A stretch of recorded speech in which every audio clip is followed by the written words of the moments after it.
আজকে আপনাদের মাঝে চলে আসলাম একটা ভাইরাল আচারের রেসিপি নিয়ে। রোদে শুকানোর ঝামেলা ছাড়াই এত সুন্দর টেস্টি যে একটা আচার বানানো যায়, ভিডিওটি না দেখলে আপনারা বুঝতে পারবেন না। আমার তো মনে হয় আপনারা এভাবে আচার তৈরি করলে অন্য কোনোভাবে আর তৈরি করতে চাইবেন না। আসলে আমি কিভাবে যে বলবো, এই আচারটা দেখতে যতটা লোভনীয় হয়েছে, খেতেও কিন্তু ভীষণ মজা হয়েছে। আপনারা যদি না তৈরি করেন তাহলে বুঝতে পারবেন না।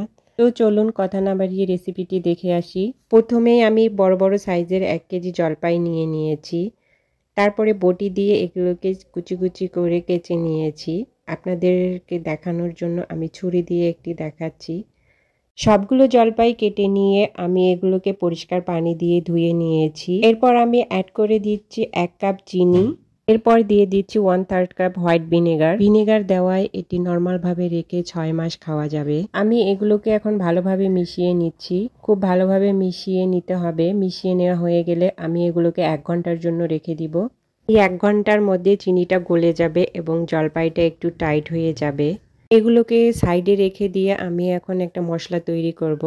মশলা তৈরি করার জন্য নিয়ে নিলাম 4-5টা শুকনো মরিচ, হাফ চামচ গোটা ধনিয়া, হাফ চামচ জিরা, হাফ চামচ মৌরি এবং 1 চামচ পাঁচফোড়ন মশলা। পাঁচফোড়ন মশলা সব কিছু দেওয়া আছে, তারপরও আমি এগুলো একটু করে দিলাম। এগুলো দিলে স্বাদটা বেশি আসে।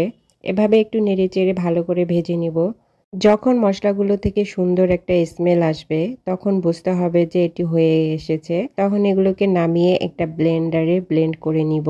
এখন আমি আচার তৈরি করব। এর জন্য চুলায় একটা প্যান বসিয়ে বেশ কিছুটা তেল দিয়ে গরম করে নিয়েছি। অল্প কিছু রসুন ভেজে নিয়ে দিয়ে দিচ্ছি এই জলপাইগুলোকে। জলপাইগুলোর চিনিটা অনেকটা গলে গেছে। আমি এগুলোকে দিয়ে দিলাম। এখন এগুলোকে ভালো করে একটু মিশিয়ে নিচ্ছি।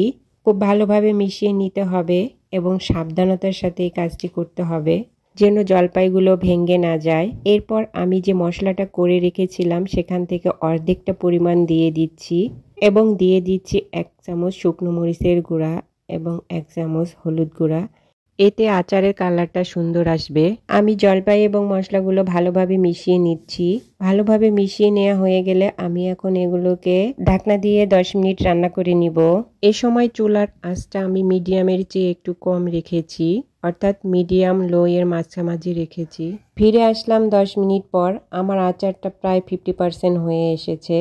এখন আমি এগুলোকে একটু মিশিয়ে নিচ্ছি। মিশিয়ে নেওয়া হয়ে গেলে আমি যে মশলাটুকু রেখে দিয়েছিলাম বাকিটুকু দিয়ে দিলাম। এখন কোনো ঢাকনা দিব না। এখন বেশ কিছুটা সময় ধরে এভাবে নেড়েচেড়ে ভালোভাবে রান্না করে নিব। এ সময় কিন্তু খুব সাবধানতার সাথে জলপাইগুলোকে নাড়তে হবে। জলপাইগুলো ভেঙে গেলে দেখতে সুন্দর লাগবে না।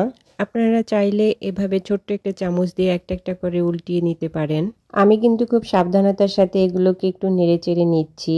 আমার আচারটা প্রায় হয়ে এসেছে। আমি এই পর্যায়ে একটু চেক করে নিচ্ছি। যখন আচারটা একটু আঠালো ভাব হবে তখন বুঝতে হবে যে আচারটা হয়ে এসেছে। আমার আচারটা হয়ে এসেছে। আমি এখন এগুলোকে একটা পাত্রের মধ্যে তুলে নিচ্ছি। দেখুন আমার আচারটা কতটা পারফেক্ট হয়েছে।